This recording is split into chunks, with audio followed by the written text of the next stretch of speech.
Achievement award goes to శ్రీమతి కొండూరి పద్మావతి గారు. శ్రీమతి కొండూరి పద్మావతి గారు ప్రముఖ ఆధ్యాత్మిక ప్రవచనకర్త మరియు శ్లోక పారాయణకారిణి.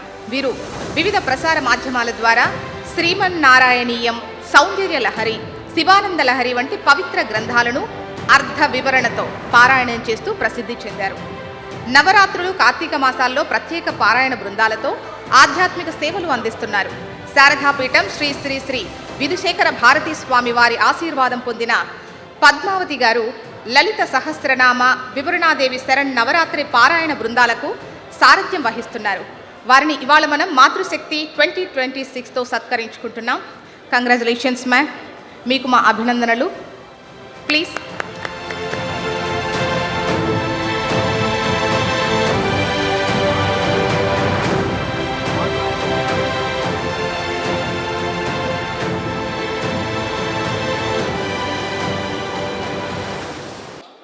అజ్ఞానాం జ్ఞానవీతీర్థం విద్యాతీర్థం వివేకినాం సర్వేషాం సుఖదం తీర్థం భారతీతీర్థమాశ్రయే విద్యా వినయ సంపన్నం వీతరాగం వివేకినాం వందే వేదాంత తత్వజ్ఞం విధుశేఖర భారతి.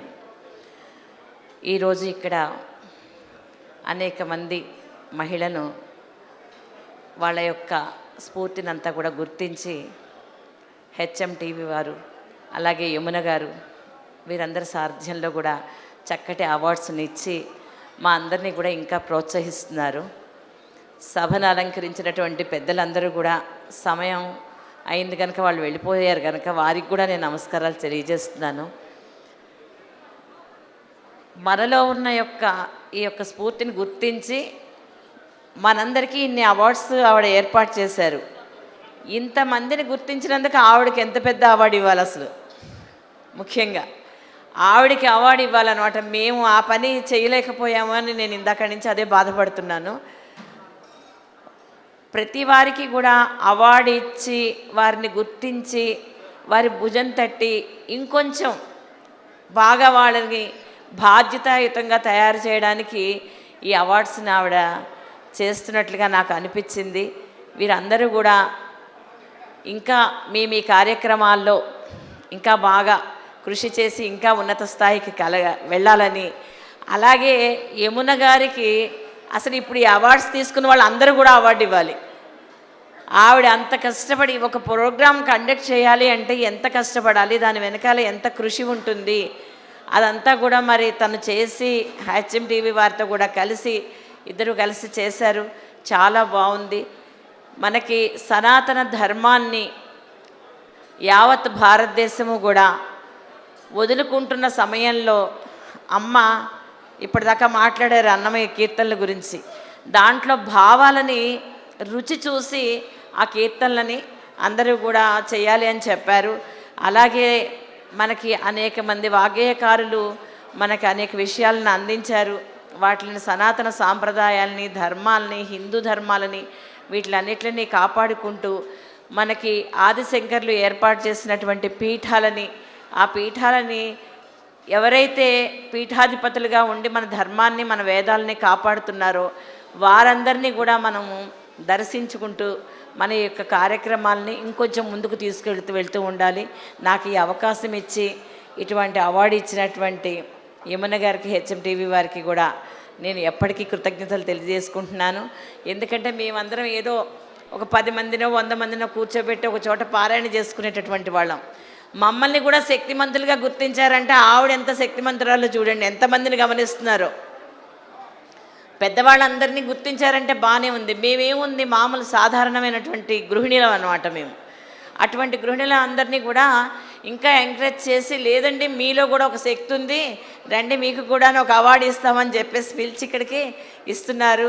చాలా కృతజ్ఞతలు. ఎప్పటికీ కూడా నేను ఈ విషయాన్ని నా జీవితంలో గుర్తుపెట్టుకుంటాను. చాలా సంతోషం అండి నాకు ఈ అవకాశం ఇచ్చినందుకు. ఇప్పుడు మనతో పాటు స్పిరిచువలిస్ట్ పద్మావతి గారు మనతో ఉన్నారు. వాళ్ళతో మాట్లాడే ప్రయత్నం చేద్దాము. అమ్మ నమస్తే అమ్మ. ఫస్ట్ ఆఫ్ ఆల్ కంగ్రాచులేషన్స్ మీకు. మీరు ఎన్నో చూసి ఈ స్టేజ్ వరకు వచ్చి ఉంటారు. ఈ జనరేషన్ ఉమెన్ కి మీరు ఏం చెప్పాలి అనుకుంటున్నారు మీ మాటల్లో? అమ్మ, ఈ జనరేషన్ ఉమెన్ కి ముఖ్యంగా చెప్పాల్సింది ఏమిటంటే ఫ్యామిలీ అనేది వాళ్ళు చాలా పట్టించుకోవాలి. ఏదో పెళ్లి చేసుకున్నాము, అయిపోయింది, పిల్లలు పుట్టారు, ఇక ఆనందంగా తిరగడం ఒక్కటే చేసుకుంటున్నారు. అది కాదు. ఎప్పుడైతే కుటుంబ వ్యవస్థ మీద స్త్రీ కాన్సన్ట్రేషన్ అంతా ఉంటుందో అప్పుడే వ్యవస్థ అంతా బాగుంటుంది. ఒక పిల్లవాడిని కానీ వాడిని చదివించి వాడికి మంచి దాంట్లో సీట్ వచ్చింది, ఒక అమ్మాయి అబ్బాయి ఎవరైనా సరే మంచి సీట్ వచ్చింది, బాగా చదువుకున్నాడు అనుకుంటారు మీరు. కానీ వాడు ఎన్ని రకాల ఒత్తిడికి లోనయ్యి ఈ తల్లిదండ్రులు వాడిని ప్రెజర్ చేస్తుంటే వాడు చదువుకోలేక నానా అవస్థలు పడి వేరే దేశాల్లో కూడా అవస్థలు పడుతున్నారు. అలా కాకుండా పిల్లల అభిప్రాయాలను గౌరవించుకుంటూ తల్లి ముఖ్యంగా అన్ని రకాల పాత్రలు పోషించగలదు. భార్యగాను ఉండగలదు, తల్లిగాను ఉండగలదు, అత్తగారుగాను ఉండగలదు, కోడలుగాను ఉండగలదు, అన్నీ చేయగలదు. ఆ శక్తి అమ్మవారు ఇచ్చిందనమాట.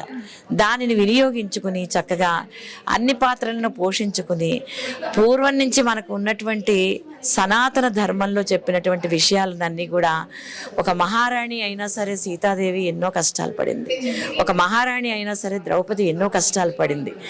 ఈ రోజుకి చరిత్రలో వాళ్ళు మిగిలిపోయారు. మాకెందుకు, మేమెందుకు కష్టపడాలని వాళ్ళు అనుకోలేదు. ధర్మాన్ని నిలబెట్టడం కోసం కష్టపడ్డారు వాళ్ళు. అందుకని సహనము అనేది స్త్రీకి పుట్టుకతో వచ్చినటువంటి వరం అనమాట. దాన్ని ప్రతి నిమిషంలోనూ గుర్తించుకోవాలి. కానీ నాకెందుకు ఇలాగైంది, వేరే వాళ్ళలాగా నేనెందుకు లేను, ఇలాంటి కంపారిజన్ అనేది అసలు పెట్టుకోకూడదమ్మా. ఎవరిది వాడది. ఇప్పుడు ఎంతో మందిని యమునా పాట్కర్ గారు, హెచ్ఎంటీవీ వారు గౌరవించారు, సన్మానించారు. ప్రతి వాడది ఒక రకమైన వే ఉంది. అందరినీ కూడా గౌరవించారు వాళ్ళు. అందుకని ఒక మార్గాన్ని ఎంచుకుని ఆ మార్గం గుండా మనం ఏ విధంగా ప్రపంచానికి ఉపయోగపడాలి, మన ఇంట్లో మనం తినడం, మనం పడుకోవడం, మనం ఇల్లు కట్టుకోవడం, కార్లు కొనుక్కోవడం ఇది కాదమ్మా. ఒక మనిషి ఉన్నాడు అంటే ఆడదైనా మగవాడైనా ఎవరైనా సరే. ఇప్పుడు మనం మాతృమండలి గురించి మాట్లాడుకుంటున్నాం కనుక ముఖ్యంగా స్త్రీ జాతి గురించి చెప్తున్నాను నేను. మనం ఎంతో చేయగలం, అంత ఓర్పు ఉంటుంది మనకు, అంత శక్తి ఉంటుంది.